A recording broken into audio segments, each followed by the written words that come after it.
Good evening, ladies and gentlemen, and welcome to the 2025 Darwin College Lecture Series on Codes. It's wonderful to see this lecture theatre full, and for the benefit of those who are in our overflow, or indeed especially those who choose to watch the Darwin College lectures on the Darwin College YouTube channel, I'd like to welcome them as well. Last year's lectures, we're rather proud to say, were viewed by over 220,000 people on YouTube. A great achievement of which the college is very proud, although I have to say I'm rather glad they didn't all try and come into this lecture theatre, otherwise we would have had a different kind of problem. This year we are holding the 40th series of Darwin College lectures, as I'm sure many of you know, which appropriately began 40 years ago with the topic of origins. It was a lecture series orchestrated by our emeritus fellow, Professor Andy Fabian, astronomer, and under his leadership of education and research at the college, the lecture series were founded, and I'm delighted you're here tonight, Andy. Our very first speaker in the series back then was Lord Martin Rees, the Astronomer Royal, an honorary fellow of the college, who of course talked about the origins of the universe. Since then, we've been fortunate enough to have 320 Darwin College lectures from a distinguished and wide-ranging selection of scholars, including the mathematician Stephen Hawking, lawyers Helena Kennedy and Sherry Booth, the politicians Shirley Williams and Oliver Letwin, himself a Darwinian, the scholar of linguistics and philosopher Noam Chomsky, Archbishop Desmond Tutu, and last year Simon Sharma, together with many others. This year, of course, is no different, and over the next 8 weeks we've got another series of wonderful speakers, including our speaker tonight, Professor Simon Peyton Jones, a prominent computer scientist known for his influential work in programming languages and functional programming. He's best recognized, as I'm sure many of you will know, as one of the key designers of the Haskell programming languages. Unusually, he straddles both teaching, a passion for teaching, a passion for engaging future generations in the importance and values of computing, together with being both an academic and working in the private sector in industry. He graduated from Trinity College here at Cambridge, went on to become a lecturer at the University College London, and then a professor at Glasgow University before joining Microsoft Research here in Cambridge. He's currently an engineering fellow at the company called Epic Games, and is deeply, deeply involved in computing education at schools, where he works particularly with a grassroots organization called Computing at Schools, encouraging and trying to transform the way computing education is taught in this country. He was in 2016 elected as a Fellow of the Royal Society, appointed a distinguished honorary fellow of the University of Cambridge Department of Computing Science, and awarded an OBE in 2022 for services to education and computer science. Perhaps one of his most unusual accolades was being jointly awarded the 2014 Association of Computing Machinery Most Influential Paper Award for a paper or a publication that was entitled Scrap More Boilerplate, Reflection, Zips, and Generalized Casts. So, if you want to know more about that, and be enlightened, please join me in welcoming Simon Peyton Jones to give the first lecture.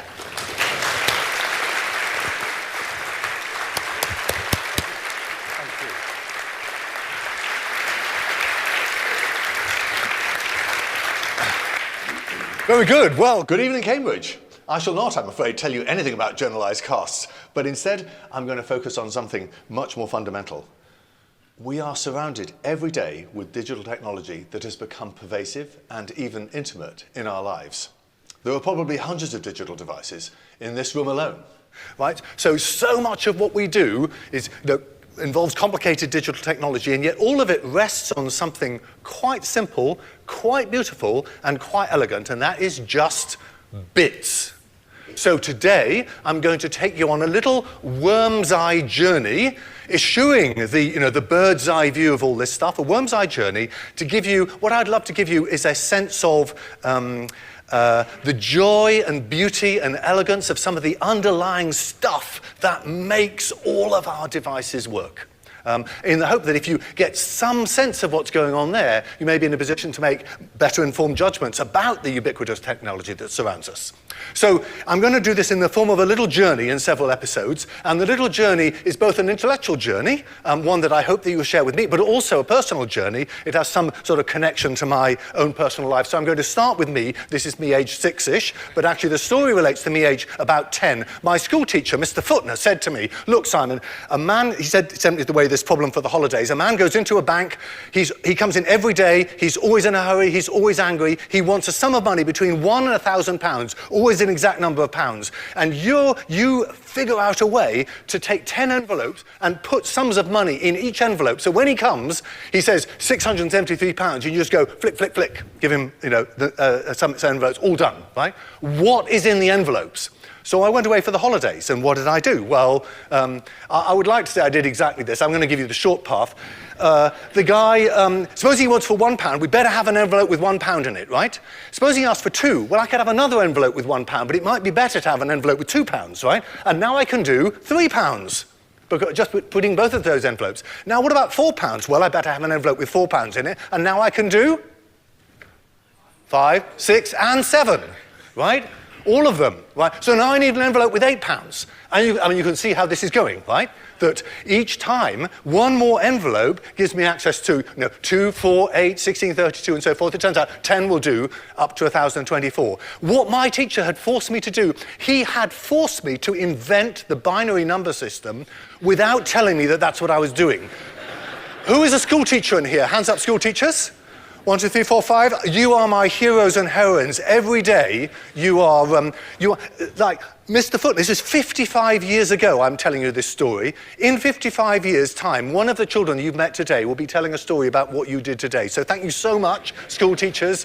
You really, I salute you. Please do more of it. I've got children at school at the moment, so I've an intense, passionate interest in this. So here we are. If you replace the ticks and the crosses with 1s and 0s, you get what those of you who know the binary number system will see as binary, but let me just give a quick look. So in the decimal number system, the one number thing we're all used to, 4,792, we know that the 4 is thousands, the 7 is hundreds, the 9 is tens, and the 2 is units, right? Well, in the binary number system, it's just that the first digit here is going to be 16s, then 8s, then 2s, just those envelopes, remember? But each of the digits now, instead of being 0, 1, 2, up to 9, each of the digits, the binary digits, and bit is just short for binary digit. Each of the bits is just 1 or 0. That's all it is. So binary, incredibly simple, and Mr. Footnote had forced me to invent it. And then he showed me another insight, which is that the same number, 5, I could write that down as 5 in decimal, or as 101. So in some sense, the 5 that I was used to in decimal and the 101 are both codes that represent some philosophical essence of fiveness. Do you see what I mean? That it's just 5 as a little symbol. It's pretty arbitrary. It's just a code for the thing itself. And once you've learned these other number systems, you realize there are many codes for the same thing. Okay, so here is a definition of code from the Cambridge course, the Cambridge Dictionary. System of words or signs used to represent a message in secret form. So I'm going to de-emphasize the secret bit just to represent something else. So code represents something, right? And we've just seen that a sequence of binary digits, bits, can represent a number. But as you will almost certainly know, bits can also represent things other than numbers. They can code for things other than numbers. So here is a bit can code for text. So here's a little table giving a little coding. So A is represented by the number 65, which is itself represented by bits. So, here I is represented by something, I is by 105. So this sequence, 83, 105, 109, that's my name spelt out in code. right? It's just a little arbitrary code, and each of those numbers itself is represented as binary. So now I can represent my name just written down just with bits, right? But bits, of course, can represent not just text, but anything else. Well, what about music? Oh, music is a little waveform, right? If we measure the height of the waveform, if we take, let's say, 40,000 samples a second and see how high the waveform is each time, each of those heights is a number, that is a binary bit pattern. Then we've got 40,000 little bit patterns per second. Just store all of those, that's your sound, right? Then all you've got to do to play it back is to make a loudspeaker move around 40,000 times a second in response to those numbers. Easy, right? It's just bits. Just bits. That's what's in your MP3 file. Same with pictures, of course. You'll have heard of pixels. You'd have seen pixels. Sometimes pictures become pixelated. You divide the thing into grids. Then you have the amount of red, amount of blue, and amount of green. That's interesting that 3 numbers will represent the color of a thing. Many people know that, right? So red, blue, and green, 3 numbers per pixel. Now you can represent a whole picture. How can you represent a movie? Just lots of those. So everything is bits. All of this stuff, all of human creativity, writing, drawing, performing, everything, it's all representable as bits. That doesn't suck out the creativity. It's just saying we represent that creativity in bit form. And once we do that, we take this for granted, but it's so remarkable. Once we do that, then we can do to those same bits, we can use the same set of techniques. So if we want to store them on a computer, or send them over a wire, or encrypt them, or compress them to take up less space, all of those things can be done rather independent of what the bits are representing, right? So it's very powerful that all of this stuff just gets represented in the same way. There we are. So that's episode 1. All right? Now, we just need to say a little bit about scale, though. So scale matters. A few bits, not so impressive. Lots, but we have lots of bits. Look, so a byte is 8 bits. Kilobyte, 1,024. Why 1,024? Well, remember that little table? That was 10 bits worth of stuff, right? So then a megabyte, gigabyte, terabyte is 1,000 times, well, 1,024 times each of those. So by the time we get to a terabyte, we're getting to quite a lot. But a terabyte these days isn't very much. This is a terabyte disk drive. It's incredibly light. It comes in my PC, and it's how much is a terabyte, I wonder? But it's very cheap too. Now this is a few tens of pounds. So how much is a terabyte? Let's try this. Here's the Bible, right? How many copies of the Bible will fit in this disk drive? So let's see. Philip Lockley, how many pages in the Bible? Where are you? Oh, there he is. Oh, 1,000 odd or something. Maybe, it depends on the Bible, but it's all the same Bible, but maybe it depends on the print. So let's see, 1,000 odd pages and 700 lines, maybe about 700,000 words in a Bible. And then each word is maybe about, I don't know, a certain number of letters, and each letter takes 1 byte. So I'm going to guess around 5 million bytes for a Bible, right? 5 megabytes. How many 5 megabytes are there in a terabyte? Anyone? 200,000. All right. How tall is a stack of 200,000 Bibles? Here it is. 200,000 of these. How tall? Oh, it's 5 centimeters each, like 20 meters. My guess was 10 kilometers, right? So next time you're in an aeroplane flying along at 36,000 feet, that is 10,000 meters, and you go past a stack of Bibles, you can think all the way to the ground fits in this disk drive. And that's before you compress them, right? A Bible has quite a lot of redundancy. It says God a lot. You can maybe make that a bit shorter, right? So maybe you could fit 10 times that, probably, by a bit of compression. That is a lot of Bibles, and we just take it for granted, don't we? A terabyte, hey, look, just, it's a big deal. Scale matters. Okay, end of episode 1. Episode 2, we talked about information, and we're going to talk about computation. Second story from my youth. I'm now a bit older, but also at school. So I think I'm about 12 or 14, and I learn about this game called NIM. NIM is a 2-player game. You play it with piles of matches, let's say 3 piles, and you start off with some random amounts in the piles, and in each move, one player removes any amount of matches from one pile. And then the other player does, and then the first player does. Your goal is to remove the last match. And it turns out that it is possible, if you can choose who starts, that you can always win. And to a 12-year-old boy, that possibility is enormously attractive. It motivates a good deal of study. Now, I'm going to cheat by showing you how to do that, because I really want you to understand some of this. It's so easy, right, when you see it. Right, so here's the idea. Right, so here's 3 piles. They've got 5, 9, and 2 matches in each. Write the size of the pile in binary. That's what I've done here. So 5 is 101, 9 is 1001. Now, vertically in the columns, just look at each column independently. If there's an even number of ones, put a 0 at the bottom. If there's an odd number of ones, put a 1 at the bottom. That's easy enough. Any person could do that, right? So these ones are odd. The first and last ones are even. Good.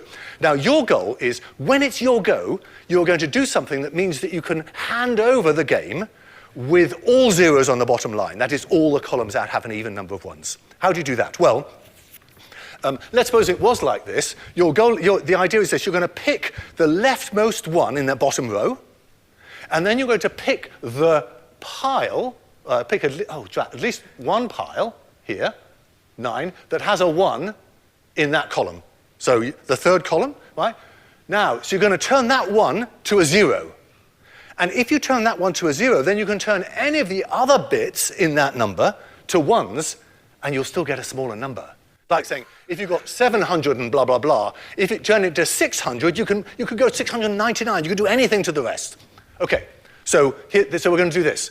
And we're going to do that in such a way, we're going to flip bits here to make the bottom row all zeros. That's not hard, is it? And then you can say, oh, now, this pile here now has 7 matches in it, because that's the binary code for 7, 0, 1, 1, 1. That's the binary code for 7. Right? So you remove 2 matches. Right? It did have 9.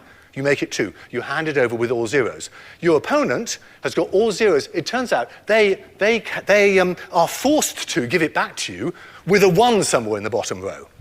So it turns out, you see, that you can always hand it over as all zeros, as I've shown you, and they can never hand it back to you as all zeros, and the number of matches decreases, and when you take the last match, it's all zeros. Your opponent couldn't possibly take the last match, because then they'd be handing back with all zeros.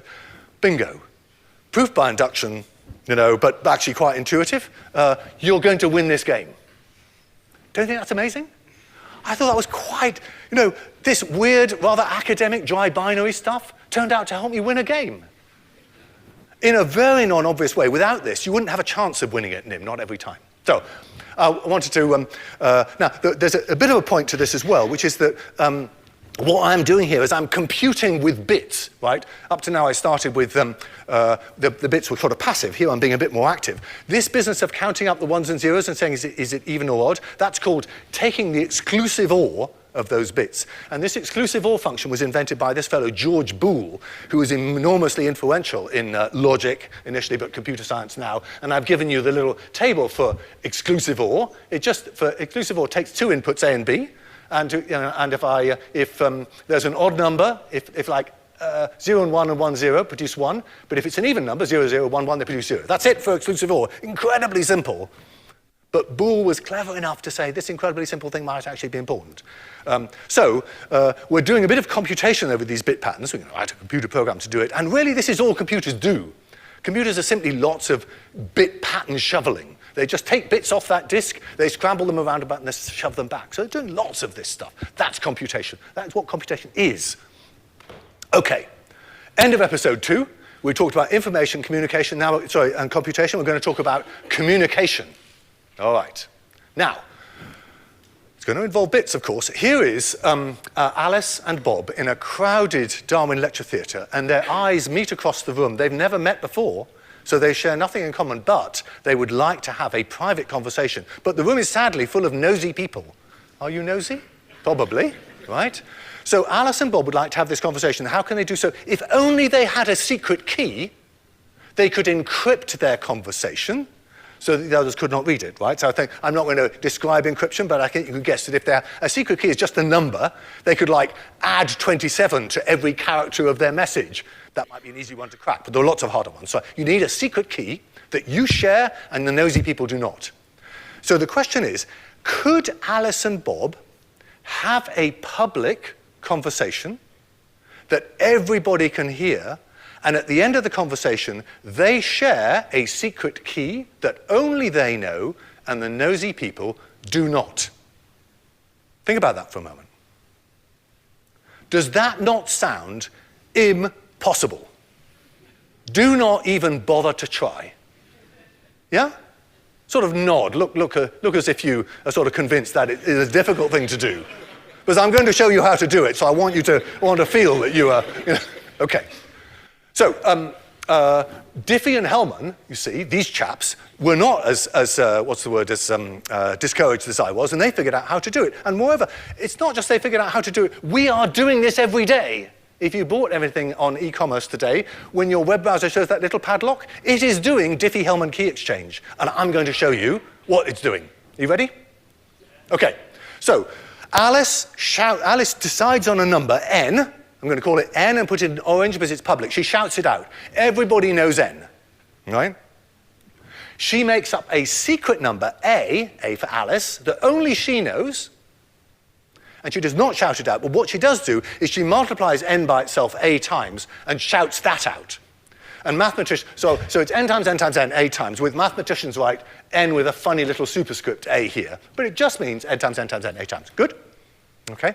Bob does the same, but he does this with a secret number b. Okay? So now everybody knows n to the power a, which is here, n, my example, n is 5 and a is 2, Alice's secret number is 2. N to the power of 2, n times n is 25. And b is 3, and b times b, 5 times 5 times 5 is 125. Good? So everybody knows those two. Very good. Now what happens? Finally, Bob computes n to the power a, which is public, right, to the power of b, multiplied by itself b times. So he's computing n times n times n, a times, which Alice shouted out. He multiplies it by itself b times. So how many n's have I got in this row here? Master, how many n's have I got in this row here? N, a times b, very good. A times b, n. Meanwhile, Alice computes n to the b, which Bob shouted out, and multiplies that by itself a times. So she too has n multiplied by itself a times b times. Very good. All right. So now, of course, the answers are the same. So here we are, n to the power a to the power. They both get 15,625, and that's their secret key. Now, of course, this being a Cambridge audience, you're all thinking, Simon, there's a loophole in this very clever algorithm, right? Because after all, the nosy people know n, and they know n to the power a, so how hard can it be to work out a? They know n, they know n times n times n times n, a times. Is it hard to work out a? Not very. You could just try a equals 1, a equals 2, a equals 3, which is called the British Museum algorithm for some reason. I don't know why, it seems a bit rude to the British Museum, but I think it's because they enumerate a lot of objects. An easy way to speed it up is to write this little table here, and you could say, well, let me start halfway down, and then if Alice shouted out a number that's bigger, I'll look further up in the table, otherwise I'll look further down. And so you can halve each time. That's called binary search, another little nod to binariness. But it turns out, so this is completely hopeless, right? But Diffie and Hellman had a secret plan. Here is their secret plan. They used clock arithmetic. So clock arithmetic means this. Normally when you add 2 and 3, you get 5. If you add 11 and 1, you get 12. But on clock arithmetic, when you go past 11, when you're in clock arithmetic in the 12 world, you go back to 0. So 11 plus 1 is 0. And what is it? I've got 10 plus 4 is, click, click, 4 on from 10 is 2. Right. Let's do one that isn't here. What's 9 plus 5? 2. Very good. 9 plus 5 is 2. Yes, very good. Okay. And 5 times 5? Well, that's 25. Oh, now you have to think a bit harder. Do I have to go 5 plus 5 plus 5? No, you can do this simple trick, which is to say, do 5 times 5 without thinking about this clock business, get 25, and then take the remainder when you divide by 12. Because after all, that means you've gone round the clock once, round the clock again, a little bit further. Easy, right? Remainder when you take 12. Now, mathematicians call this mod 12. Take the number mod, that just means it's a complicated way to say, or sort of impressive sounding way, you can impress your friends, complicated way of saying, take the remainder when you divide by 12. Right. It's called mod because mathematicians call this not clock arithmetic, which is very primary school, they call it modular arithmetic, which sounds like professor stuff. Okay. Now then, all we do is we do exactly what I showed you, but at every step, you take the remainder when you divide by k. What is k? It's just another number that Alice shouts out. So it's public. Everybody knows it. Everybody knows n. Everybody knows k. Everybody now knows, everybody now knows n to the a mod k, because at every step you take mod k. Yeah. So nothing hard is going on here. In fact, it's easier, but n to the a to the b is a very big number. These mod things are always smaller than k. After all, it's the remainder when you divide by k. Very good. So each step remains very simple. Good. Now then, here's the amazing bit, that can you now figure out, if you know n, and you know n to the power a, can you work out a? Answer, no. Well, answer, yes, but very slowly. So here is the same table, right, with 5 to the a mod 11. Here, instead of using 12, I've used 11, because 11 is prime, and it just turns out that prime numbers work better as the k stuff in this kind of algorithm. So here, for 5 to the a mod 11, it's all over the place, 5, 3, 4, 9, 1. No rhyme or reason to that, right? So this halving algorithm doesn't work at all. And in fact, it turns out that, so you can still do the British Museum algorithm, but if a has 80 digits in it, you would need to make enough trials to match the number of atoms in the universe, which is apparently around 10 to the 80, right? So it's going to take longer than you're willing to wait, is the short answer, right? So what this means is that the nosy people, unless they're very, very, very keen, are not going to be able to figure out what A is. That's really good. So that's the idea. And in fact, interestingly, I said there is no way. Nobody knows if there is a way. All of modern e-commerce rests on a couple of unproven claims, namely that if you know a and you know, if you know n and you know n to the a, can you work out, if you know n and you know n to the a mod k, can you work out a? We believe that you cannot do so any faster than the British Museum algorithm, but maybe one of you will figure out how to do that, and then all of modern e-commerce will collapse. How's that for a challenge? Now, of course, people are worried about things like quantum computing, and indeed, the people who care about this are busy working out algorithms that will resist quantum computing. This one actually may not. But so there's movement in this space. But I think it's lovely that the bits, this bit stuff that I've been describing about, right in the space of a lecture that I hope is making sense to you. I can explain to you a problem that nobody knows the answer to, and yet which trillions of dollars depends on. Isn't that lovely? Isn't that wild? Okay. Now, episode 4. Wild bits. Now, we're moving on a bit in my life. This is me graduating from Cambridge in 1979. The picture is not terribly good because the photograph has degraded over time, and I'm not very good with pictures. This is my lovely parents and me with more hair than I have now. It was a very hairy era then. But I'd like to introduce you to another hairy person who taught me, John Horton Conway. So John actually gave me maths lectures. He lectured me on rings. He was a very eccentric and unusual Cambridge academic. He was he would come in bearing a sunflower and expatiate to us about the lovely Fibonacci series that you could figure out from its seeds. We had big blackboards which the mathematics lecturers would write on, and one of them was not movable. It simply went down to the floor. And John Conway would go all the way down to the floor. At the end of the lecture, he was lying on the ground, still speaking. Okay, so now, but he came up with, in 1970, he came up with something that's called John Conway's Game of Life. He always regretted that this is the main thing he's known for, but he was actually quite a good mathematician. But this is what he's known for, quite a bit, and I'm going to show you. Here it is. So it's played on a little grid of cells. So here are each of these little boxes is a cell. It's either alive or dead. Right? It's one bit, like yellow is alive, black is dead. Now, and then there's a rule for how cells are born and die. So here is the rule. A cell with one or no neighbors dies from starvation. It's just too lonely. Right? A cell with 4 or more neighbors dies from overcrowding. By neighbors, I mean not just the ones up above and below, but the sort of diagonal left and right, but just the immediate closest neighbors. There are 8 of those. Right? A cell with 2 or 3 neighbors that's already alive continues to be alive. And a cell that is not currently alive, but has exactly 3 neighbors, is born. All right, these are the rules of the game. That's it for the rules. Now, so let's see what happens. This is a, let's see, this is just a little pattern. I'm going to give you the link to this. Well, in fact, I already have it in the slides for the thing. And you just press go and, some kind of more or less mysterious things happen. Let's see, let me start again, reset. Stop. So there's something rather organic and unpredictable about what's going on.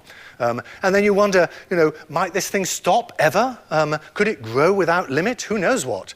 So this particular one looks as if it's going on for quite a bit. Incidentally, this is not a special one. I just drew it randomly. And now it seems to settle down. Some of the bits don't change at all. They've all got exactly 2 neighbors. Some of them are flashing because they're getting born and dying. Now, you might ask some interesting, oh dear, come back. Where are we? Yes, here.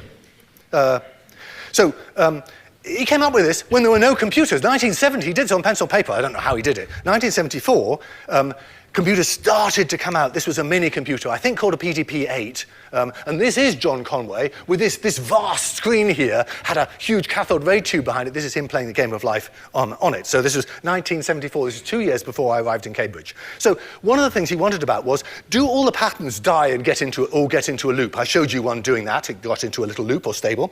And he thought probably not. Probably something could grow without limit.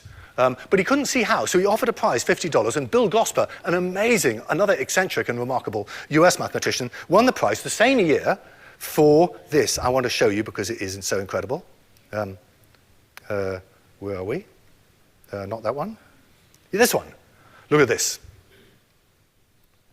Okay, let me just set it off. This is called Bill Gosper's glider gun.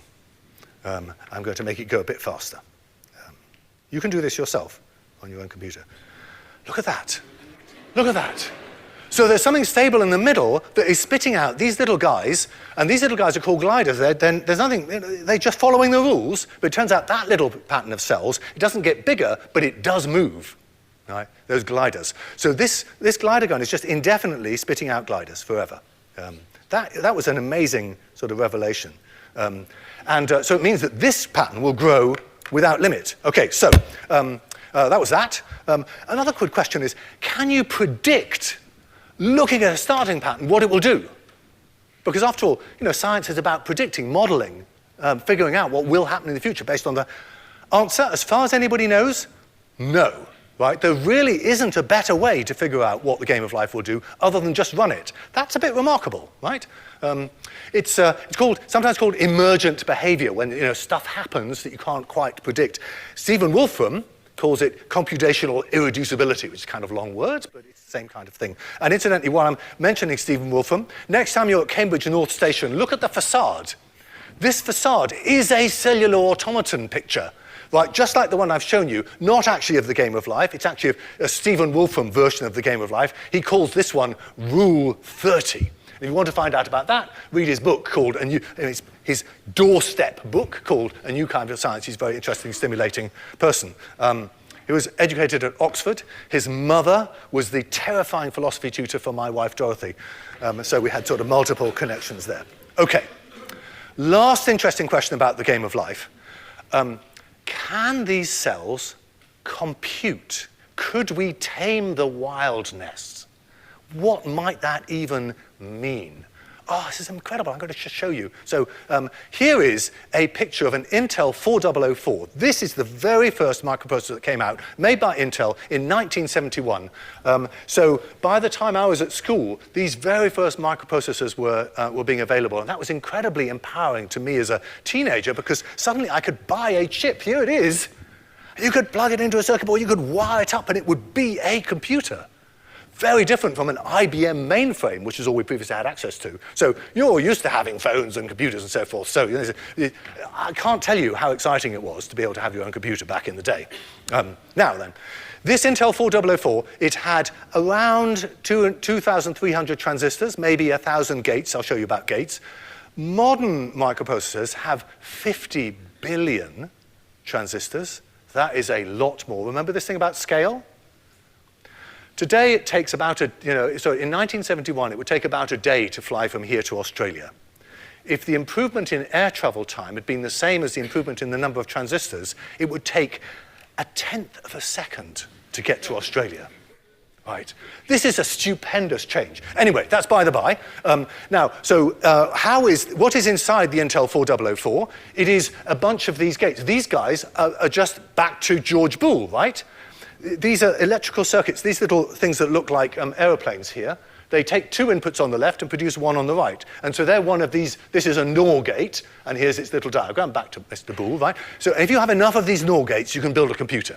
So that's how computers are built. This particular circuit is called a full adder. Now, so maybe you could take the game of life, and you could think of that glider gun, the stream of gliders, think of that like a wire, and if there is a glider, that means 1, and if there's a little gap and no glider, that means 0. So you've now got all these wires, streams of gliders, 1s and 0s flowing along. Could you make gates, like OR gates and NAND gates and NOR gates and exclusive OR that combine them? Yes, you can. And I'm going to, am I going to show you? Yes. Here it is. This is a sort of rather zoomed out view of the game of life. You can barely see the individual cells. And this is a complete Intel 4004 implemented with glider guns. And see the little gliders? Those guys moving around are gliders. The thing in the corner that was reflecting the gliders is some complicated pattern that makes them bounce off at a right angle. And put the whole thing together, you've got enough gates to implement a whole 4004. So this thing can compute anything an Intel 4004 could compute, and an Intel 4004 can compute, well, anything. Don't you think that's amazing? Oh, look amazed.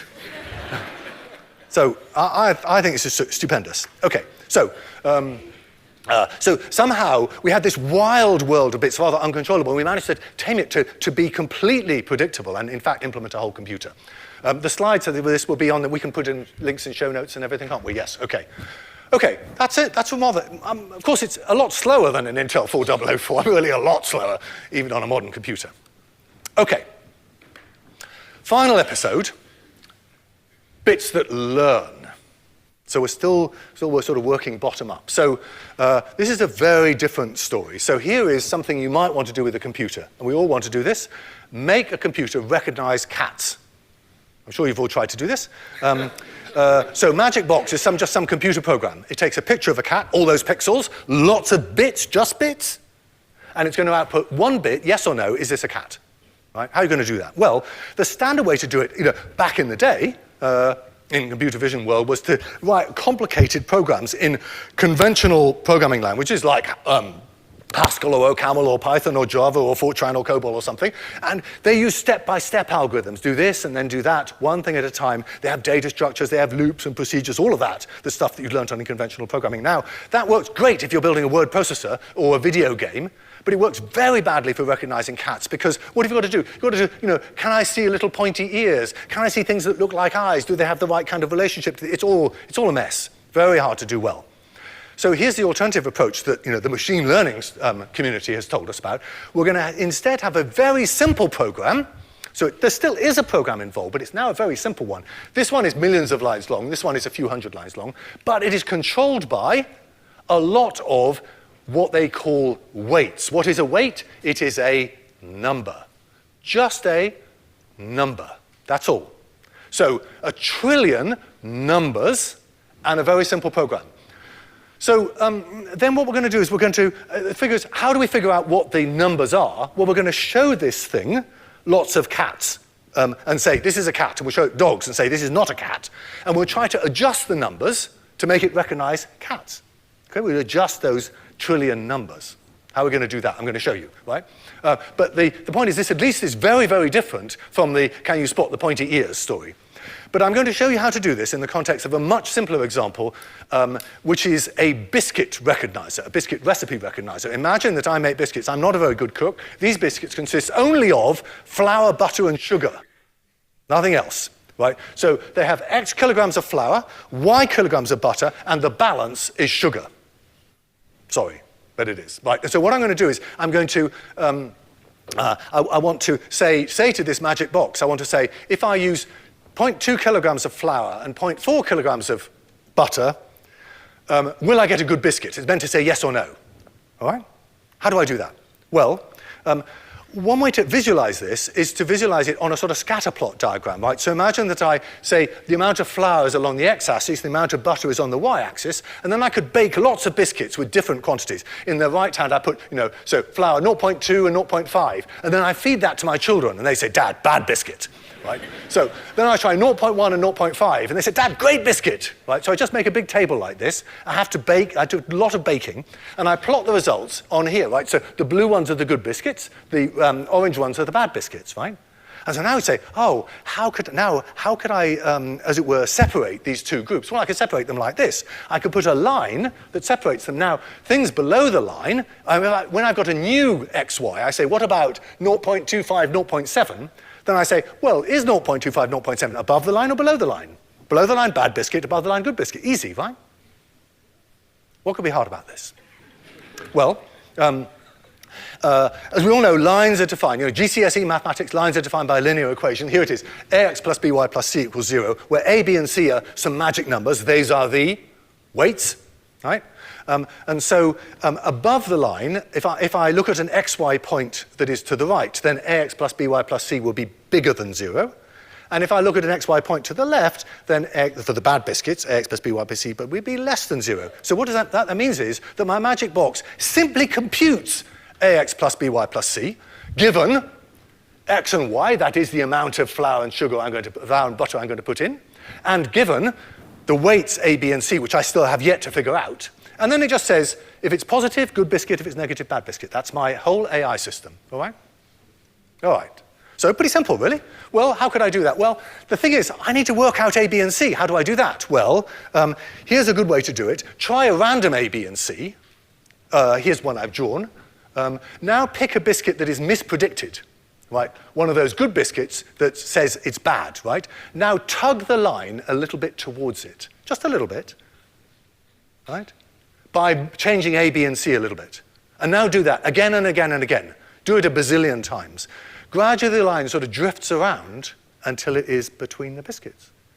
And that is called learning or trading. So now you know that is all that is happening. They're just tugging lines around. But they show it some training data. They say, does it give the right answer? If not, I'll do a little bit of tugging. Now, I'm not going to describe exactly how to do the tugging, but it has a long name. It's called backpropagation. It's a good way to impress your friends at parties. But I am going to show you how it happens in practice using this rather lovely website called TensorFlow Playground. So here it is. So here I got my that little box in the middle. That was my AX plus BY plus C box. And here I've got my data spread out. And when I press the little play button up here, the little triangle, it's going to run that repeatedly, pick a mispredicted biscuit and tug. And lo, it finds a line between them. And I can sort of reset and I can reset it and find another one. Well, you think, that's not so hard. Is that really all there is to machine learning? Well, not quite. So suppose it wasn't quite as easy as that. Suppose it was like this. Oh. Now there isn't really a line that will do the job, is there? What are we going to do? Oh, I know. We could have many little lines and somehow get them to vote. Right, so maybe if we have more lines, look, let's, this thing lets you, hidden layers, they're called hidden layers. Sounds expensive, doesn't it, or complicated. But look, let me try doing this, and then let's try adding some, more in each layer. Oh, I don't know. There's a lot of suck it and see in AI. There we go. Let's see about that. So now, one set of ax plus by plus c's is feeding the next set of ax plus by, which is feeding the next set. So, of course, I've got a lot more a's, b's, and c's. Each of these boxes has 3 numbers, right, that I've got to learn. But now, look, what happens? Whoa! Don't you think that's spooky? And I tell you, all I have done is ax plus by plus c. There's a little bit of nonlinearity I haven't told you about, but don't worry about it. But really, it's basically ax plus by plus c, just arithmetic, and that tugging business, which is also just a bit more arithmetic. It's kind of amazing. Then, look, you might think, what about more complicated things like this? Oh, this is such fun to play with. You should all get a hold of this and give it a try. Ooh, it's really trying. Maybe it would work better if I gave it a bit more neurons to work with. Who knows? Let's have another go. Oh, ooh. And you can have a lot of fun playing with this. It can even get a bit harder. There's a little data set here that's really quite a bit harder. How do you separate those guys? Right. Oh, maybe you can do this yourselves. I mean, you can probably do it before the end of this talk just by having a little play. Look. And so it has a fairly decent stab. Actually, even with this Sparrow one, it does a reasonably good job after a while. Okay. End of story. Have a go with this TensorFlow program. It's a lot of fun. And it is showing you exactly what is really happening in neural networks. This is what AI does. ChatGPT is exactly what I have shown you, but instead of half a dozen little boxes, it has nearly 1 trillion little boxes. That is a lot. Scale matters. Remember? So how does ChatGPT really work? The same thing at much larger scale, but there is a little feedback loop. So with ChatGPT, you put in your question, and it simply predicts the first word that it will say, like the. It says, that's a high probability output for my first word. Then it feeds that back to the input, right? So it knows what it has said so far. And then it says, maybe I can predict what is the most statistically likely thing that I might say next, based on all of the weights that I've learned. And then it predicts one more word. So each time, it predicts one more word each time based on what you asked it and what it has said so far. And that is all. I mean, I'm simplifying a little bit. I mean, there's like gazillions of people working in AI, and it's incredibly clever, and they are brilliant, brilliant people. But at its roots, it's just the biscuit predictor. At its roots, that's all that's going on. ChatGPT is just 1 trillion floating point weights and a lot of arithmetic. Now, before we get too excited about this, let's just go back to George Boole, right? So we've gone all the way from Boolean circuits up right up to ChatGPT. And there's George Boole married a woman called Mary Everest Boole. She was a niece of Sir George Everest, who actually was the person who named Mount Everest. But she wrote some lovely books called, I love this title, The Philosophy and Fun of Algebra and Logic Taught by Love. Oh, I wish I'd written a book with that name. Now, they had 5 rather clever daughters, but they also had a great-great-grandson from one of those daughters, who is Geoff Hinton, FRS, who was educated at Cambridge and got the 2024 Nobel Prize for neural networks. He was doing this neural network stuff back in the day when the scale was not enough to do anything very useful, right? So people were saying, Geoff, it'll never work. But he stuck to it. He stuck to it for a long time, and sure enough, it works at scale. So he is, as it were, one of the fathers of modern AI. I'm very pleased that he got the Nobel Prize, and also that he was educated here at Cambridge, well, and Edinburgh as well, must be said, his PhD there. But I love the fact that he is the great-great-grandson of George Boole. So the two ends of our story are connected by blood.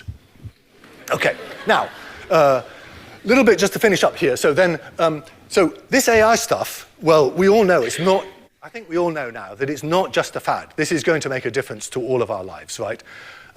New opportunities, right, to automate away meaningless toil. And that can be really quite a big deal. I mean, this isn't just a toil like plowing fields, but this is toil like looking at X-rays to look for cancers. If you can do that 1 million times faster and focus the human being's attention on the dodgy ones, like we really need that judgment, that's much better than taking highly qualified people and getting to look at lots of really boring X-rays. So it's a zillion things that AI could do. That's fantastic, right? But there are also some genuinely new risks, right? So many of you will know about this. How do we even know what's true anymore? Maybe the photographs that I've shown you were all made up by ChatGPT or some variant, Anthropic or stable diffusion. No, they were actually all real, but I've only, you've just got to believe me. So somehow we need good judgment about how to deal with all this AI stuff. And I think good judgment is rooted in understanding, right? And some visceral knowledge that I hope maybe even you will have got from today is quite helpful. Let me give you some examples. Right, so you may have heard about what is the problem with biased data or unrepresentative data in AI. Well, based on what I've shown you already, you can see it. It's plain as a pikestaff. If I ask, is this a good biscuit, this XY point, is that going to be a good biscuit or a bad biscuit, or even out here? How would I know? Maybe all the good biscuits really are in the top right-hand corner, and all of the rest of this is bad. But I have no data there. So I can deduce little or nothing. I'm just generalizing in a space that I really don't know very much about. That's not good, right? And so, this is, there are celebrated examples of AI systems giving very wonky answers because, and in places that matter, right, like, are we going to give you an insurance policy or are we going to let you interact? This matters, right? So the data that you train on matters a lot. And if you have unrepresentative data, it really doesn't work. Here's another thing that goes wrong. We talked about emergent behavior. There's quite a lot of emergent behavior in these AI systems. ChatGPT 3, it turned out, couldn't really do arithmetic to begin with. You'd ask it, what is 4 plus 99? And it would confidently say 1,075. But of course, remember, it's always going to confidently say something. That's why we call them hallucinations. Is it above the line or below the line? Say something. But it turns out, when it hit 1.3 billion weights, parameters, floating point numbers, whoa, it suddenly got rather good at arithmetic. Nobody knew that 1.3 billion was going to be the knee, or even that there would be a knee, but there was. That's emergent behavior. It's very difficult to predict. Very difficult to predict. So there's sort of something, it's a bit like the game of life stuff. We don't quite know what's going to happen. So here's another example of thing you might wonder about. Big AI models, large language models, have now essentially consumed all of the human-generated internet, all of it. They have no new data to go on. So what's going to happen now? Oh dear, they're going to start consuming their own output, particularly as the internet is increasingly full of the output of AIs, and we can't tell the difference very easily between the output of AIs and human-generated stuff. So AI is going to be learning from themselves. And if you just feed on your own dog food, right, you can imagine that eventually bad things are likely to happen. And so let me just give a little moment of recollection for our friend and colleague Ross Anderson, a professor in the computer science department here at Cambridge who died just last year. And one of his last papers was about, it's called model collapse, this thing, when they just become completely hopeless because they've been trained on when trained on recursively generated data. The recursive means it's the output of some other AI or even of itself. Yeah? So, but what I'm hoping is that some elementary understanding of how the thing works leaves us in a position where we can at least ask these questions, right? And make sort of intelligent, well-judged judgments about what we want AI to do for us. Okay, so I'm going to conclude because we are coming up on the hour. Very good. And so I just want to come back to the title, Bits with Soul. All right, so this is the last bit of my story arc here. Now, you might have been thinking, Simon's going to say that bits have soul, but actually I want to say bits do not have souls. Right? ChatGPT is literally 1 trillion floating point numbers and a lot of arithmetic. How could that possibly have a personality or feelings? Right?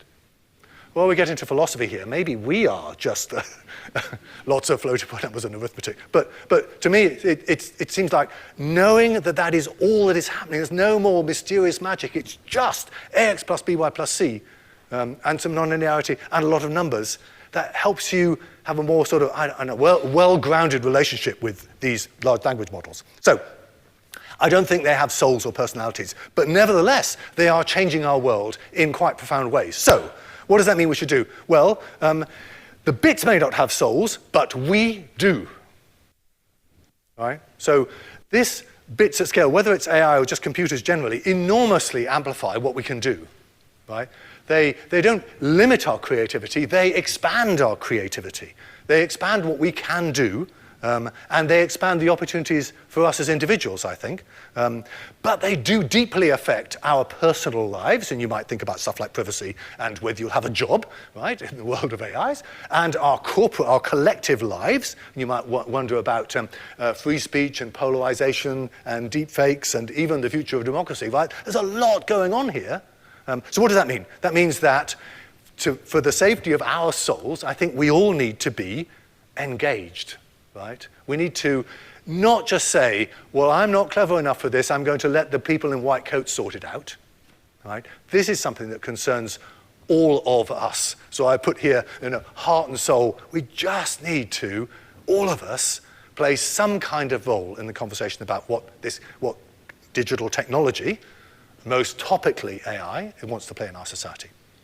But in particular, I think our young people need a solid foundational understanding of some of the underlying principles that I've been describing today, right? They need to know, I think, about bits. So I'm talking about information, computation, communication. That's what I would call computer science, right? Computer science is a scary way to say it, but that's really all it is. And so just as we teach our children the foundational principles of natural science, of physics, of chemistry and biology, not because they're all going to become physicists or biologists, but because they need some understanding of the natural world that surrounds them in order to make good judgments about their lives, right? How can you think about global warming or atmospheric pollution if you know nothing about physics or chemistry at all, right? You don't need a deep, big, PhD level understanding, just some elementary grounding. That's what we want to do, I think, for computing. And so now I see very much computer science as sitting alongside maths and natural science as being the foundational stuff that every child needs to learn a bit so that they can do these things. Have agency. I really like the word agency. I want our young people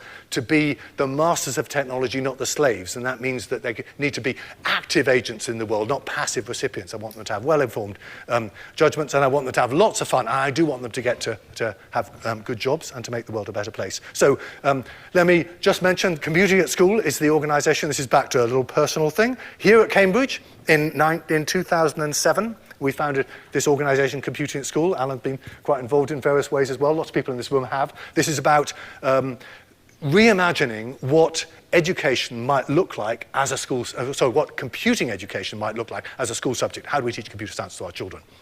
Kind of alive and strong, and indeed we have quite a big effect on the national curriculum for computing already, so that's really good. So I just want to finish with this picture. Right, this is what I want to happen for our children, and I'll thank you very much.